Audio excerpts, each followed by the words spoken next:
계명입니다. 사도 요한이 이 요한일서 편지를 쓴 이유, 그 1절에 보면 성도들이 죄를 범하지 않게 하려는 것이다. 하지만 혹시 살다가 성도들이 죄를 범했을지라도 다시 재기하고 회복할 수 있는 길이 있는데, 그것은 화목제물이 되신 예수 그리스도께서 우리를 대신해서 대언해 주시기 때문이다, 이렇게 말합니다. 성도가 계명, 다시 말해서 말씀을 지키면 그리스도를 아는 것이고 또 그 안에서 온전하게 되었음을 알 수 있다고 말하고요. 형제를 사랑하는 것은 옛 계명이자 또 주님이 주신 새로운 계명이라고 말합니다. 형제를 미워하면 여전히 어둠 속에 사는 것이라고 그렇게 말하는 내용이 오늘 전체적인 내용이 되겠습니다. 첫 번째, 오늘 우리에게 주시는 교훈은 1절, 2절입니다. 예수 그리스도의 중보를 통해 온전히 회복되어야 될 줄로 믿습니다. 사도 요한은 요한일서 편지를 쓴 목적이 무엇인지를 분명하게 밝혀둡니다. 1절에 나오는데, 성도들이 죄를 범하지 않게 하려는 의도, 이것 때문에 그렇습니다. 무엇이 복음인지, 또 구원이 무엇인지, 무엇이 죄인지를 제대로 알아야 죄를 짓지 않기 때문이죠. 그래서 쭉 썼어요. 그렇지만 설령 원하지 않다 하더라도 우리가 죄를 살다 보면 죄를 짓게 되죠. 어제 제가 말씀드렸잖아요. 우리의 실존이 거듭남, 중생과 영광스럽게 되는 영화의 중간 단계에 있다고. 분명히 영혼은 받았지만 그렇다고 우리의 육체가 구원받았지 않았다는 뜻은 아닙니다. 그렇지만 옛날에 살던 그 육체를 그대로 살기 때문에, 또 이 세상에 살기 때문에 우리가 연약하여서 넘어지는데, 그렇다고 할지라도 우리의 구원이 손상되거나 우리의 구원을 잃어버리거나 그렇지 않다고 말할 수 있어요. 그건 하나님께서 보증하시고 하나님께서 책임지시기 때문인 줄로 믿습니다. 그런데 그 인간의 처한 실존을 무시하고 구원파처럼 예수 그리스도를 영접하고 믿으면, 한 번 구원받으면 죄와 상관이 없기 때문에 회개할 필요도 없고 막 살아도 된다는 것은 정말 하나님의 말씀을 제대로 모르는 것이고, 인간의 실존이 무엇인지를 정확하게 모르는 이단의 처사라고 할 수가 있는 것이에요. 만약에 한 번 구원을 받았으면 다시는 회개할 필요가 없다고 하면은 이 사도 요한처럼 이런 성경을 쓸 이유가 없어요. 왜 회개에 대한 얘기가 많이 나옵니까? 그것은 구원받기 전에 회개를 말하는 게 아니라 예수 그리스도를 믿었음에도 불구하고 여전히 연약하게 살아가는 자들을 향해서 쓴 편지가 이 편지인데, 그럼 왜 어제도 말씀드렸듯이 의롭고 미쁘신, 우리가 자백하기만 하면 의롭고 미쁘신 그분이 우리를 위해서 속죄해 주시고 그렇게 해주신다는 얘기를 뭐하러 쓰냐 말이죠. 오늘도 마찬가지 논리예요. 우리가 인간이, 누가 예수 그리스도를 진짜로 믿는다면 누가 맨날 같이 이렇게 죄를 짓고 살아가는 거겠어요? 그건 죄 안 믿는 거죠. 좀 이따는 말씀드리겠지만. 그렇지만 저도 마찬가지예요. 저도 예배가 없어요. 그냥 여러분들한테 밝히기가 창피하고 부끄럽고, 그래서 하나님께 회개하고 그렇게 하니까 망정이지, 여러분들이 제 삶을 다 안다고 한다면 저는 부끄러워서 못 살아요. 누구나 다 그래요. 그러니까 그렇게 사는 거야 라고 말하지 말란 얘기죠. 제 말은 다 연약해요. 연약하지만 우리가 죄를 이렇게 범할지라도 낙심하거나 좌절할 필요가 없다는 얘기를 오늘 하려고 하는 거예요. 왜 그를 좌절하거나 낭망하거나 자포자기하거나 막 살 필요가 없느냐? 오늘 얘기는 그겁니다. 주 예수 그리스도가 계시기 때문이다. 그분은 의로우신 분이라는 거예요. 그분만이 의로우신 분인 줄로 압니다. 우리는 의로운 자가 한 명도 없어요, 이 세상에는. 그런데 그분만이 의로우신 분이에요. 근데 그 의로우신 분이 우리 죄를 위해서 십자가에서 속죄의 의미로 우리 죄값을 치르기 위하여 피 흘려 죽으셔서 우리의 모든 죄가 다 처벌받아서 우리의 죄가 다 형벌을 받음으로 하나님의 진노가 다 사라지게 된 줄로 믿습니다. 그게 속죄의 의미거든요. 예수 그리스도의 십자가 5대 제사가 다 들어가 있어요. 그리고 동시에 뭐냐 하면 그건 화목제물이 되는 거예요. 화목제물. 하나님과의 관계가 완전히 깨졌는데 그 관계가 다시 온전히 회복된다는 의미에서 화목제물이 되는 거예요. 바로 그 예수 그리스도의 이 보혈, 십자가 보혈 때문에 우리가 구원을 얻게 된 것이죠. 그러면 예수 그리스도의 사역이 그걸로 끝났는가? 아니라는 거예요. 그렇기 때문에 우리가 다시 재기할 수 있고 회복할 수 있다는 근거가 뭐냐면 오늘 예수 그리스도께서 부활 승천 땡 아니란 얘기예요. 그럼 지금도 무엇을 하시냐? 지금도 예수 그리스도께서 하시는 놀라운 사역이 하나 있는데 그건 바로 중보 사역과 동시에 대언하는 사역이에요. 오늘 몇 절에 나옵니까? 예. 1절 끝에 나오잖아요. 대언하는 자가 대언하시느니라. 하나님 우편에서 우리를 대언하신다. 여러분 대언이란 말의 개념 아시겠습니까? 대언이란 우리 입장에서 하나님께 변호하고 계시다는 뜻이에요. 우리 입장에서 하나님께 변호하신다고. 이게 중보자 되시고 대제사장 되시는 사역이기도 해요. 우리가 재판정에 보면은 여러분 변호사 진짜 잘 살면 그건 뭐 좋지 않은 의미로 말하지만 변호사가 어떻게 우리를 변론해 주느냐에 따라서 우리가 죄도 가벼워질 수 있고 심지어 죄가 무죄로 될 수도 있어요. 어떻게 하느냐에 따라서 재판장이 보기에 정말 타당하다, 그럴 수밖에 없었다라고 충분히 이해가 되고 정황이 다 그렇고 그러면은 변호사 잘못 싸고 자기 혼자 변호하려고 그러면은 이거는 억울하게 뒤집어 쓰고 이렇게 검사가 하도 뒤집어 쓰여가지고 이렇게 저렇게 눌러가지고 한 징역 한 10년 나올 거를 잘 해가지고 이게 그럴 수밖에 없고 이런 정상삼장이 되고 뭐도 하고 이렇게 잘 해가지고 한 1, 2년 안으로 끝냈다. 그럼 변호사 잘 산 거 아닙니까? 우리가 허물과 죄가 있어서 연약하지만 그렇게 해줄 수 있는 분은 예수님밖에 없어요. 왜냐면 그분은 인간이시기도 하고 우리의 연약함을 다 체휼하신 분이기도 하고 또 그렇게 말할 자격이 있어요. 우리는 죄인이라서 말할 자격이 있지만 그분은 오늘 뭐라고 그랬습니까? 의로우신 분이신 줄로 믿습니다. 의로우신 분이기 때문에 하나님께 말할 수 있고 또 할 말이 결정적인 말이 있어요. 주님, 하나님, 아버님 보십시오. 제가 이 인간들의 죄값을 위해서 제가 희생을 치르고 죄값을 치르지 않았습니까? 저 보셔서 이 죄인을 용서해 주시기를 원합니다라고 말할 수 있는 자격이 그래서 나오는 것이에요. 옛날에 생각이 나요. 지금 어렸을 때 초등학교 때 애들이랑 장난치다가 학교 유리창을 제가 깼네. 집에 가는데 얼마나 발걸음이 무거운지 진짜 죽는 줄 알았어요. 빨리 엄마 불러오래. 선생님, 나 그때 진짜 우리 집 가난해 죽겠는데 우리 엄마 얼굴 생각하니까 막 정말 죽지 못해서 가서 어떻게 얘기는 해야 되겠고 얘기했는데 이제 죽었구나 오늘. 그리고 이제 가서 얘기를 했는데 세상에 우리 어머니가 그날은 왠지 컨디션이 좋으셨나 봐요. 무지하게 야단 칠 줄 알았더니 그렇게 생각했던 것보다 그렇게 세게 야단을 안 치시고 저를 데리고 가시더니 선생님한테 막 죄송하다 그러고 물어주는 거예요. 그때 우리 엄마 그렇게 멋져 보이더라고요. 그거구나. 선생님은 나랑 상대 안 해. 엄마 불러와. 그거라는 걸 여러분 느끼세요? 제가 지금 말하려는 의도를. 하나님하고 우리하고 직접 대면하면 우리는 죽었어요. 끝장났다고. 그 거룩하신 분이 요만큼의 오물도 요만큼의 오염도 있을 수가 없는 거룩하신 그 빛이신 그분이 우리가 그 죄와 허물 가운데 노출되면 우리는 죽는다고요. 마치 자외선이 딱 쬐면은 그냥 병균은 그냥 그 자리에 죽는 거예요. 그냥 그게 속성이에요. 그러니까 자동으로 되는 거예요. 무슨 뜻인지 아시겠어요? 내가 안 할게, 너 죽이지 않을게. 그럴 수가 없는 거예요. 자외선은 그냥 쬐면 죽는 거예요. 병균은. 우리가 하나님 앞에 노출되는 순간 하나님 미안해 안 할게 그럴 수가 없어요. 왜? 하나님은 거룩하신 분이기 때문에 우리가 노출되는 순간 우리의 죄는 드러나게 되어 있고 처벌받게 되어 있어요. 그런데 그 과정에 필터가 있고 여과가 있고 막아주는 자가 예수님이 있는 줄로 믿습니다. 그분이 우리를 위해서 계속해서 대언하고 계세요. 지금도.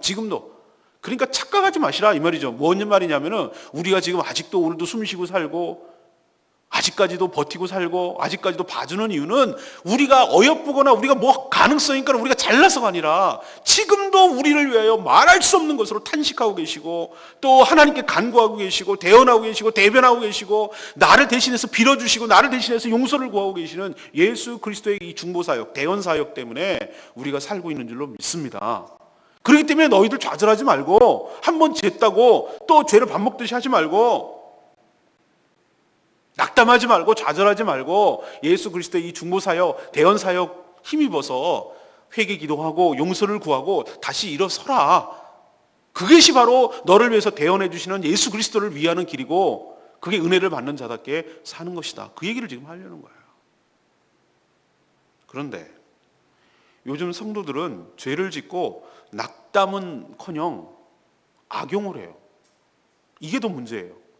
나 이제 끝났어. 나는 죄를 졌기 때문에 나는 어떻게 얼굴 들고 살아. 이런 사람은 거의 드물어요. 거꾸로 뒤집어서 뻔뻔해요. 또 회개하면 되지 뭐. 주일날 기도하는 시간이 있더만. 가가지고 그냥 뭐라 또 한마디 하고 고개 푹 숙이고 그러면 되지 뭐.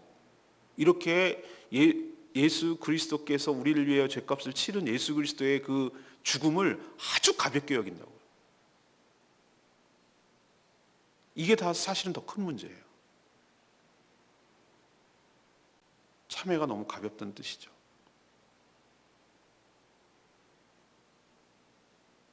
위로는 마음에 닿도록 해야 됩니다. 용서는 용서해 주는 사람이 마음에 닿도록 해야 되는 것입니다.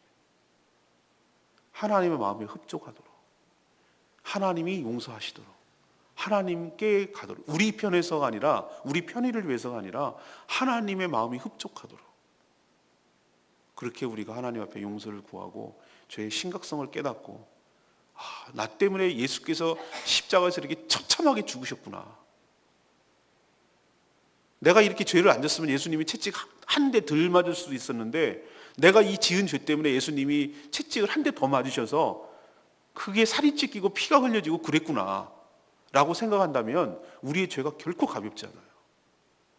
그래서 우리가 회개할 때 정말 진중한 마음으로, 심각한 마음으로, 내가 얼마나 나쁜 짓을 했는지, 하나님 앞에 못할 짓을 했는지, 예수 그리스도께 정말로 죄의 짐을 전가시켰는지 심각하게 생각을 하고 하나님의 마음이 흡족하도록, 닿도록, 마음에 닿도록 그렇게 진심으로 회개할 때 우리의 그 회개하는 것을 들으시고 대언해 주시는 그 예수 그리스도 때문에 하나님께서 예수님 보셔서 우리의 허물과 죄악을 용서해 주실 줄로 믿습니다. 이 얘기를 하는 거예요. 두 번째 얘기는 3절에서 6절까지 말씀이에요. 말씀에 대한 순종으로 우리의 믿음을 알게 된다는 겁니다. 자, 그럼 어떻게 그 사람이 구원받은 존재인지를 알 수가 있습니까? 사도 요한은 뭐라고 얘기하는가? 성도가 계명을 지킬 때, 다시 말해서 말씀에 순종할 때 그가 구원을 받았다는 것을 알 수 있다고 딱 잘라서 단언해요. 주님이 주신 계명, 말씀을 지킴으로써 그가 주님을 알고 있다는 것이 증명된다. 이게 3절의 표현이에요. 3절 보시면 이렇게 돼 있어요. 우리가 그의 계명을 지키면, 여기서 계명이라고 말하는 것은 예수님께서 하신 말씀을 더 포괄적으로 말하면 신구약의 모든 성경 하나님의 말씀을 말하는데 그걸 지키면 이로써, 그러니까 계명을 지키는 것으로써 우리가 그를 아는 줄, 그를 안다고 아는 줄을 우리가 안다는 거예요. 여기서의 안다, 노의 개념이 아니에요. 날러지의 개념이 아니에요. 히브리어로 치면 야다예요. 야다. 내가 사내를 알지 못하오니, 마리아가 천사가 너가 애를 할 거다 그러니까 제가 사내를 알지 못하오니 어떻게 이런 일이 있을 수 있겠습니까? 라고 말할 때 그때 그 알미예요. 내가 남자랑 관계가 없는데 어떻게 아이를 낳을 수가 있겠습니까? 라고 말하는 그때의 알미예요. 그러니까 단순히 내가 알아, I see, I know 이 개념이 아니에요. 뭔가 릴레이션십, 그러니까 뭔가 인격적인 교감과 뭔가 관계가 있는 걸 말하는 거예요. 이 알을 말하는 거예요. 여기서의 알미라는 것은 히브리어로 야다예요. 야다. 개인적으로, 인격적으로 안다는 거예요. 계명을 지키면, 또 오늘 사도 요한이 뭐라고 그러냐면 계명을 지키면 하나님의 사랑이 참으로 그 속에 들어가서 그를 온전하게 만들어준다는 거예요. 계명을 지키면. 그리고 그가 주 안에 있는 줄을 그때 또 깨닫게 된다는 거예요. 이 계명을 지킨다는 것이 여러 가지 면에서 증거가 되는 게 많다는 거죠. 여기서 우리가 아까도 말했지만 회개를 너무 가볍게 여긴다고 말했는데 여기서 우리가 또 주의해야 될 것이 있어요. 계명을 지킴으로 주를 알고 그 안에 있게 된다는 뜻이 아니에요. 조건절이 앞에 있는 것이 조건이 붙은 게 내가 계명을 지키면 내가 그 주를 알게 되고 그 안에 있게 된다는 뜻이 아니에요. 그럼 뭐냐? 여기에 거꾸로 역순이에요. 먼저 우선순위가 뭐냐면은 그를 알고, 예수 그리스도 인격적으로 알고 그를 믿고 또 내가 그 안에 그가 내 안에 영접되는 것이죠.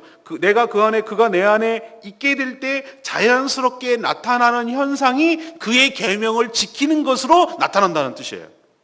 이 논리적 순서 아시겠습니까? 우리의 어떤 행위도 구원의 근거가 될 수 없습니다. 내가 계명을 지키는 그것으로 예수를 내가 알게 되고 그 안에 있게 된다는 뜻이 아니에요. 거꾸로 내가 그를 믿고 그 안에 있게 됨으로 자연스럽게 어떻게 되는 것이죠? 계명을 지키는 것으로 그것이 증거가 된다는 뜻이에요. 이 차이를 몰라가지고 수많은 이단들이 많이 생기고 지금도 캐톨릭은 여전히 그렇게 살고 있어요. 그렇다면 뒤집어서 말하면 역으로 얘기하는 겁니다. 계명을 지키지 않으면 저 사람이 예수를 믿는다 그래요. 신앙생활 한다고 하는데 여전히 계명, 다시 말해서 말씀에 순종하거나 말씀을 지키지 않으면 무슨 뜻이란 얘기입니까? 이 얘기를 얘기하자면 역으로 그 믿음은 거짓말이란 뜻이에요. 그 신앙은 거짓이란 뜻이에요. 그러니까 교회를 뻔질나게 들락달락 소용없어요. 직분이 집사 되고 장로가 되고 목사까지 될지라도 계명을 지키지 않으면 소용없어요. 그거는 엄격하게 말해서 안 믿는 거예요. 그 예수 그리스도가 그 안에 없는 거예요. 내가 직분을 받았느냐, 세례를 받았느냐, 그 다음에 내가 몇 년을 교회 다녔느냐, 내가 몇 대째 신앙생활이냐, 아무 소용없어요. 우리의 공로로 구원을 받는 것이 아닐 줄로 믿습니다. 계명을 지키는 것으로 구원을 받을 수가 없다니까요. 근데 계명을 지키는 것을 통해서 우리가 뭘 할 수가 있는가? 저 사람이 구원을 받았구나라는 것을 알 수 있는 거예요. 한두 번은 속여요, 사람이. 그러나 계속해서 속일 수는 없어요.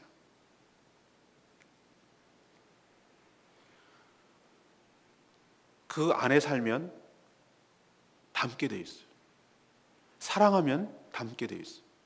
여러분 아십니까? 놀랍게도 부부가 있잖아요. 부부가 한 60, 70 가까이 되고 그렇게 서로 같이 살면요, 싫든 좋든 간에 둘이 닮아 있어요. 놀랍지 않습니까? 처음에는 완전히 다른 사람이었는데 또 남녀가 다르잖아요. 성별도 다른데 나중에 오래오래 살다 보면 닮아 있어. 옷 좀 말하는 투도 닮고 병도 비슷한 병 걸린대. 왜? 맨날 똑같은 거 먹었으니까. 그렇죠? 웃는 표정도 똑같은 타이밍에 웃었을 거고 힘들었을 때도 같은 타이밍에 힘들었을 거고 그러니까 서로 닮아 있다는 것을 느껴요. 왜 그러냐면 사랑하고 같이 있으면 닮게 되어 있어요. 내가 누쿤바이 얼굴 아시죠? 우리 국어책에서 배웠잖아요. 큰바이 얼굴. 쳐다보면 닮게 되어 있어요. 우리가 예수 그리스도를 사랑하고 예수 그리스도 안에 있게 되면은 내가 싫든 좋든 간에 자연스러운 현상이 뭐냐면은 내가 사랑하는 사람을 닮아가게 되어 있어요. 이게 놀라운 사랑의 효과예요. 그렇다면 우리가 예수 그리스도를 진짜로 믿고 사랑한다면 나도 모르게 내 의지와 상관이 없어요. 나도 모르게 닮아가게 되어 있어요. 그 닮아가는 게 어떻게 나타납니까? 닮아간다는 거 어떻게 나옵니까? 예수님 하시는 말투나 예수님 하시는 행동이나 예수님 씀씀이나 마음 씀씀이나 이것들을 내가 닮아간, 이게 계명을 지키는 것 아닙니까? 예수님 무슨 특별한 걸 막 요구하셨나요? 아니요. 예수님 하셨던 여러 가지 삶의 행태들을 자세히 보면은 공간 복음에서 나오는 그대로 자연스럽게 나타나는 것처럼 내가 그렇게 나타나, 이게 계명을 지키는 거예요. 우리는 자꾸 계명을 자꾸 1, 2, 3 이렇게 하는데 아니요. 그의 삶에서 이렇게 드러나는 거예요. 다른 사람을 대하는 태도, 어디에 마음을 가치관을 두고 살아가는 태도, 물질을 대하는 태도, 사람을 대하는 태도, 내세에 대한 관념, 죄에 대한 생각들, 이런 것들이 자연스럽게 그 예수 그리스도를 닮아가는 게 이게 곧 계명을 지키는 것 아니에요? 계명을 지키는 것이 너무나 우리는 법률적으로 율법적으로 자꾸 다가오려고 하니까 이게 힘들어지는 건데 예수님을 닮아가면 자연스럽게 그게 계명을 지키는 것으로 나타나게 된다는 거죠. 두 번째 결론은 이겁니다. 어떻게 저 사람의 믿음을 압니까? 말씀에 대한 순종으로 합니다. 그럼 말씀에 대한 순종을 하면 저 사람이 구원을 받고 그 안에 있다고 증명할 수 있습니까? 아니요. 수학적으로 보면 그것이 아니에요. 그건 안 돼. 그러나 그가 예수를 믿고 그가 주 안에 있으면 자연스럽게 말씀을 지키게 되어 있습니다. 이게 성경적인 원리예요. 여러분도 주 예수 그리스도 안에 있어서 그분을 닮아가고 또 그분의 계명을 자연스럽게 지켜 여러분의 믿음이 진짜 힘이 온전히 드러나게 되기를 간절히 바랍니다. 마지막 세 번째는 뭡니까? 7절에서 11절이에요. 형제를 사랑하는 것이 세 계명을 지키는 것이라는 거예요. 자, 앞에 쭉 논리적으로 얘기하면 주의 계명을 지킬 때 그를 알고 그 안에 있음을 안다고 했죠. 그럼 그의 계명이 뭐냐? 여러 가지 얘기하는데 오늘 사도 요한이 얘기하는 것은 형제를 사랑하는 것이라고 얘기해요. 그러면서 하시는 말씀이 사실 형제를 사랑하는 것은 새로운 얘기가 아니다. 새 계명이 아니다. 이미 하나님께서 하나님을 사랑하고 내 이웃이 뭐겠어요? 형제죠. 형제를 사랑하라고 하셨어요. 예수님께서도 이 모든 율법을 갖다가 압축해서 두 가지를 얘기하자면 그 얘기 하셨죠? 네 마음과 뜻과 목숨을 다해서 하나님 사랑하고 내 이웃을 내 몸과 같이 사랑하라. 이것이 율법이요 선자의 뜻이라고 이렇게 얘기했잖아요. 그죠? 기억나세요? 두 가지로 딱 압축이 된다고 얘기를 했잖아요. 하나는 신명이 끌어내고 하나는 레위기 끌어내고 딱 그래서 두 가지를 얘기하셨어요. 그렇다면 이것은 새로운 얘기가 아니라 옛날부터 하나님께서 율법을 통해서 압축 졸이고 졸려서 딱 엑기스 하나로 뽑아내면 하나님 사랑, 이웃 사랑으로, 형제 사랑으로 나타난다는 측면에서 보면 이것은 옛날 계명이죠. 옛날부터 내려왔던 계명이고.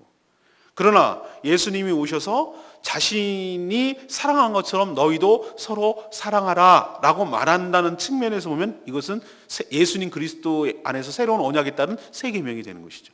그래서 지금 모순된, 우리가 얼핏 보면은 사도 요한이 모순되는 말을 하는 것 같아요. 이건 새로운 것이 아닌데 이건 또 새로운 것이고, 이건 뭔 말장난이야?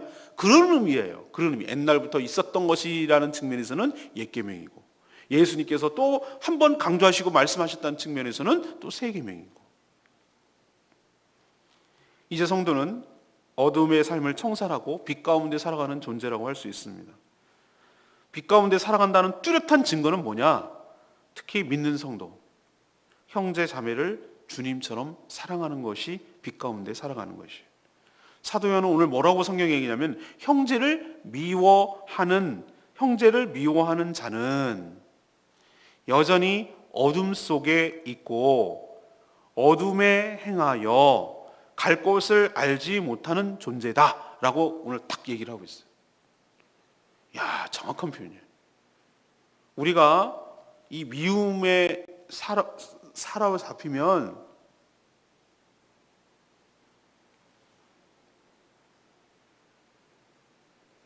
사고하는 것이나 행동하는 것이 분별력을 잃어버려요.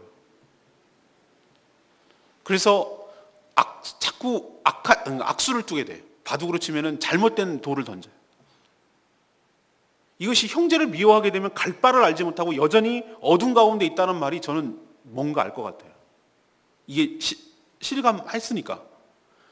다른 사람을 불편하고 미워하면요, 그 정상적인 사고와 이것들이 분별력이 없어진다니까요. 그래서 자꾸 안 좋은 쪽으로 들이파요. 망가져요. 그래서 갈 바를 알지 못하고 여전히 어둠 속에 있는 존재라고 얘기를 하고 있어요. 참으로 부담스러운 얘기죠. 그러나 우린 기억해야 됩니다. 우리 힘으로 구원을 얻었습니까? 아니에요. 전적인 주의 은혜와 주의 사랑으로 구원을 얻은 줄로 믿습니다. 우리가 누구를 사랑한다고요? 우리는 본질적으로 사랑할 수 있는 존재가 아니에요. 우리는 남을 사랑하는 수 있는 존재가 안 돼요. 지속스럽게 이기적이고 자기중심적이고 자기 사랑에 충만한 존재들이라니까요. 남을 사랑하는 것이 안 돼요. 우리는 의지적으로 하나님 앞에 정말 복종하고 하나님께 그 사랑을 부음받지 않으면은 우리가 자연스럽게 이렇게 사랑할 존재가 아니라니까요. 우리는 자기를 사랑해요. 그럼 다른 사람들은 친절하게 하는데요. 그건 다른 사람 아니요. 그렇게 하는 이유가 뭐냐면 그 사람 그렇게 함으로 인해서 그 사람을 통해서 나를 사랑하게 만들려는 지독스러운 한 수 더 뜨는 이기적인 사랑이에요. 우린 그런 존재라는 거 먼저 인정해야 돼요. 우리가 아무런 조건 없이 아무런 그런 거 없이 정말 순수하게 남을 사랑하기가 얼마나 힘든 존재인지 여러분 알아야 돼요. 우리가. 그럼 그러면 절망해야 됩니까? 예, 일단 절망해야 돼요. 절망해야 돼요. 한없이 절망해야 돼요. 뭐냐면 우리는 사랑할 수 없는 존재라는 그 사실 앞에서 하나님 앞에 얼마나 울고 절망해야 되는지 몰라요. 그런데 그 절망 가운데 희망을 찾아야 돼요. 뭐냐면 나는 할 수 없는데, 나는 누구를 사랑할 수 없는 존재인데 사랑의 근원 되시고 하나님은 사랑이시라. 그 하나님의 사랑이 내 마음 가운데, 내 영혼 가운데 가득하게 부어질 때, 그 사랑이 충만하게 부어질 때, 부어지다 그 사랑이 너무나 충만해져가지고 내 그릇을 채우고도 넘쳐 흘러 넘칠 때, 그때 비로소 남을 사랑할 수 있는 마음이 생겨나게 될 줄로 믿습니다. 우리 안에는 사랑이 없어요. 사랑은 하나님이세요. 하나님의 사랑이 우리 가운데 부어져야 되는 것이죠. 그런 의미에서 하나님과의 관계 단절은 우리는 죽음을 의미하는 거예요. 아까 어저께 묵상했던 1장의 말씀, 너희들이 사귐이 있게 하려 함이라. 그 사귐이 이제 얼마나 어마어마한 뜻인지 아시겠습니까? 사귐이라는 것은 단순히 차 마시고 밥 먹는 개념이 아니고 하나님의 사랑이 부어지는 그 사귐을 말하는 거예요. 우리도 쌀떡에서 인심 난다 그래요. 쌀떡에서 인심 난다. 여러분도 경험하시죠? 내가 돈벌이가 좋고 가게가 넉넉하고 뭐 좀 여유가 있으면 사람이 마음도 이렇게 여유가 있어요. 다른 사람 대할 때 여유가 있어요. 저도 경험했어요. 사람이 궁색하고 어렵고 그러면은 너무 쪼잔해지고 그렇더라고요. 뭐 조금 바라게 되고 이거 뭐 이렇게 되고 인색하게 되고 관계도 그렇더라고요. 근데 사람이 이렇게 좀 뭔가 있으면은 또 계속해서 들어올 거라고 예측이 되고 좀 넉넉해지면 사람이 마음에 여유가 있어요. 그래서 남한테 베푸는 것도 이렇게 넉넉하게 베풀 줄 알고 그렇게 되는 거 여러분 경험하시죠? 우리나라 속담 쌀떡 인심난다 맞잖아요. 꼭 그 이치는 아니겠지만 제가 비유를 들건데 하나님의 사랑이 우리에게 충분히 부어질 때 너무 좋다 하나님 왜 나 같은 사람 이렇게까지 사랑하시지요? 내가 뭐라고 이렇게까지 하나님 너무 좋아요. 하나님 정말 사랑해요 라고 그 사랑이 충분히 부어졌는데 그러면 지독스럽게도 나를 채우는 것 같았는데 알고 봤더니 하나님 이렇게까지 나를 사랑해 주시는 그 하나님의 사랑으로 하나님께서 저 사람도 관심을 갖고 저 사람도 사랑하시는데 저도 그 받은 사랑으로 하나님이 부어주신 그 사랑으로 아버지의 그 사랑으로 다른 사람을 사랑하고 섬기게 되기를 원하나이다. 이렇게 흘러가는 이게 자연스러운 현상이라는 거예요. 그렇게 돼서 우리 가운데 사랑이 충만하게 각 사람마다 다 하나님의 사랑으로 충만해서 그 사랑이 흘러 공동체로 넘쳐나게 될 때 하나님께서 꿈꾸시는 그것이 하나님의 천국이고 하나님의 나라이고 그것이 하나님께서 계획하고 계시는 공동체의 모습인 줄로 믿습니다. 5절 말씀, 레마의 말씀. 누구든지 그의 말씀을 지키는 자는 하나님의 사랑이 참으로 그 속에서 온전하게 되었나니. 유대인들은 지금도 계명을 완벽하게 지킴으로 구원을 얻을 수 있다고 착각을 합니다. 이게 유대의 율법주의입니다. 유대주의. 천주교인들 역시 믿음으로는 부족하고 어떤 선한 행위가 따라야 된다고 주장해요. 아니에요. 오직 구원은 오직 믿음, 오직 은혜로만 얻는 줄로 믿습니다. 그런 놀랍게도 구원을 얻은 자는 자발적으로 주님을 사랑하는 마음에서 우러나가지고 주의 계명을 지키게 되는 줄로 압니다. 우리도 사랑하는 사람이 생기면 그 사랑하는 사람이 싫어하는 건 하지 않고 사랑하는 사람이 좋아하는 것을 하고 싶어하는 마음이 자연스럽게 생겨나게 돼 있어요. 진짜로 사랑한다면, 우리가 하나님을 진심으로 사랑한다면 무서워서 구원받기 위해서 어떤 목적을 가지고 하는 것이 아니라 그냥 사랑하기 때문에 그분이 좋아하는 것, 그분이 기뻐하는 것을 하고 싶어하는 마음이 생기고 그분이 원하지 않고 싫어하는 것은 안 하고 싶어하는 마음이 진짜로 사랑한다면, 여러분 그런 사랑을 해보셨어요? 진짜로 사랑하면 그렇게 하고 싶어요. 그 사람이 아주 건들면 싫어하는 거, 아주 싫어하는 말 안 하게 되고 피하게 되고 그 사람이 좋아하는 거 자꾸 해주고 싶고 이렇게 되는 것처럼 계명은 그런 존재예요.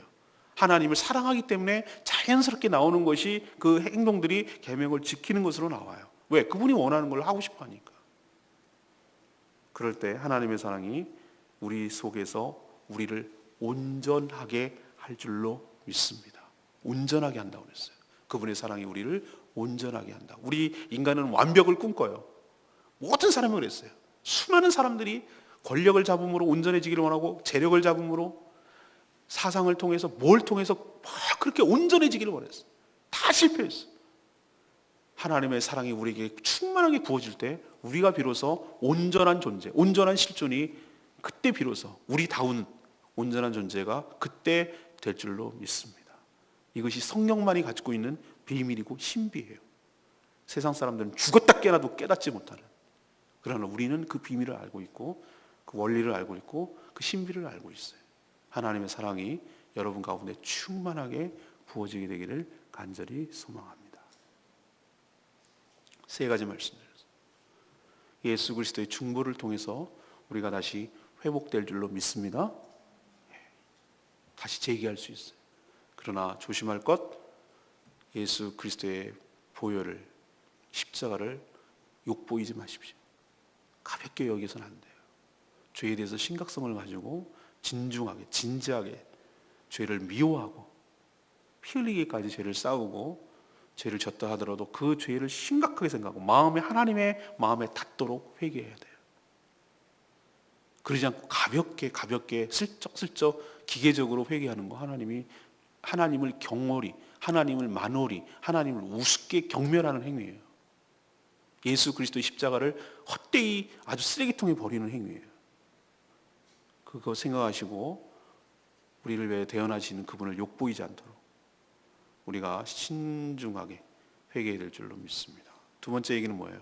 저 사람이 어떻게 신앙생활을 하는지 안다고요? 믿음을 지킴으로써, 아니 계명을 지키는 것을 통해서 안다고 그랬어요. 계명을 지키면 구원을 얻습니까? No. 주를 알고 그 안에 있게 되면 자연스럽게 계명이 지켜지게 된다고요. 그럼 계명이 뭡니까? 형제를 사랑하는 것이래요. 어떻게 우리가 형제를 사랑할 수가 있습니까? 너나 할 수가 없어. 계명이 네가 지키고 싶다고 지켜지는 것이 아니듯이. 그럼 어떻게 해야 됩니까? 하나님의 사랑이 우리 가운데 부어지게 될 때, 그 사랑이 충분히 부어지게 될 때 우리가 형제를 사랑할 수 있게 되고, 그렇게 될 때 우리는 빛 가운데 살아가는 것이며 어둠 속에 살지 않게 되는 것이다. 그러나 여전히 형제를 미워하는 가운데 있다면 계명을 지키는 것이 아니고 그 사랑이 없는 것이고 어둠 속에서 갈 바를 알지 못하고 헤매는 인생이다라고 얘기하고 있는 말씀을 우리는 깊이 되새기고, 오늘 말씀을 깊이 또 한 번 생각해보고 또 한 번 생각해보고 묵상을 하셔야, 오늘 하루 종일 이 말씀 가지고 묵상을 하셔야 이 말씀의 맛을 깨닫게 되고 우리의 삶이 변화가 될 줄로 믿습니다. 오늘 말씀 붙들고 우리 219장 부르고 기도하겠습니다.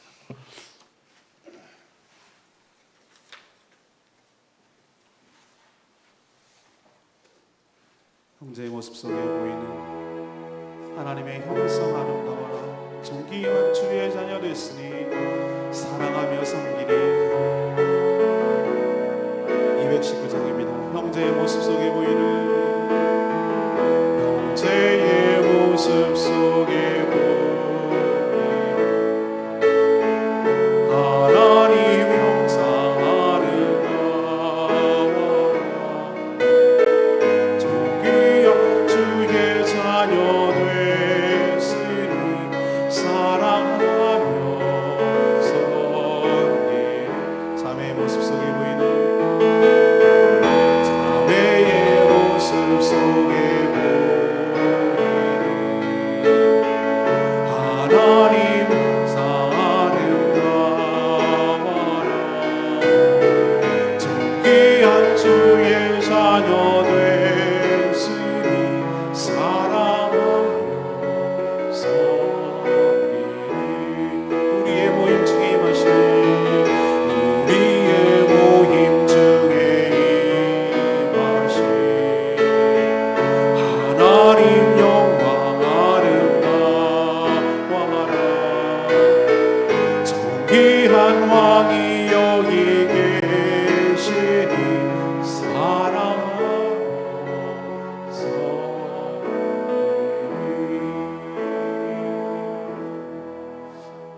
형제를 사랑한다는 것이 이런 의미가 있었군요.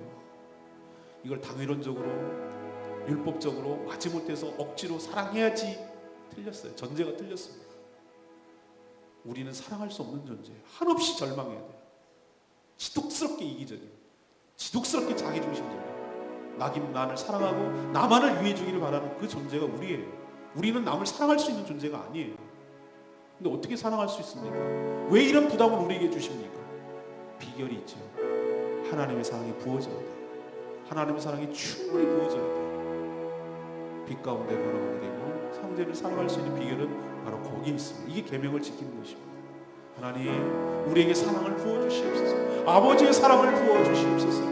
그래서 우리는 다른 형제와 자매를 사랑할 수 있도록 우리 베풀어 주시옵소서. 형제를 미워하면 분별력을 잃고 어둠 속에 살아가는 것이며, 그러나 형제를 사랑하게 되는데 빛 가운데 걸어간다는 이 말씀이 우리가 아프게 다가오게 하여 주시옵소서. 다시 한번 주여 외치며 형제를 사랑할 수 있게 해달라고, 하나님 사랑을 부어달라고 기도하겠습니다. 주여 주 형제의 모습 속에 하나님 용서하는가. 정귀한 주의 자녀 되시는 사랑하면서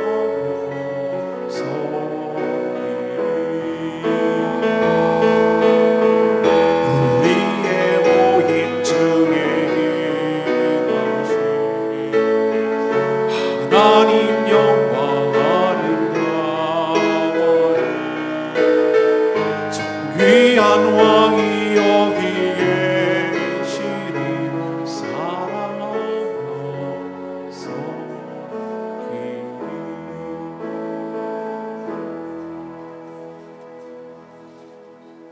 하나님, 저희도 성경 말씀을 통해 죄가 무엇인지 똑바로 알고 죄를 범하지 않게 하여 주시옵소서. 그러나 저의 연약함으로 인해서 죄를 범했다고 하더라도 낭망하거나 좌절하지 않게 하여 주시옵소서. 저희들을 대신하여 변호하며 중보하고 계시는 예수 그리스도가 있음을 믿고 회개함으로 다시 회복되게 하여 주시옵소서. 계명을 지킴으로 구원 얻는 것은 아니지만 구원하는 성도는 주의 계명을 지키게 됨을 가르쳐 주시니 감사합니다. 주의 사랑이 우리 마음 가운데 부어져서 진심으로 형제 자매를 사랑하며 살게 하여 주셔서 우리가 빛 가운데 걸어가게 하여 주시옵소서. 그래서 저희가 주님을 인격적으로 알고 그 속에 살아가고 있음을 깨닫고 증거하게 하여 주시옵소서. 오늘도 하나님께 간구하는 모든 기도 들어응답하여 주시고 어린이들에게 복음을 전할 때 담대히 전하게 하여 주시옵소서. 또 추수감사절을 경건하게 준비하는 한 주간 되게 하여 주시옵소서. 주님께 모든 것 맡기옵고 예수 그리스도 이름으로 기도합니다. 아멘. 여러분 승리한 하루 되십시오. 네, 축복합니다.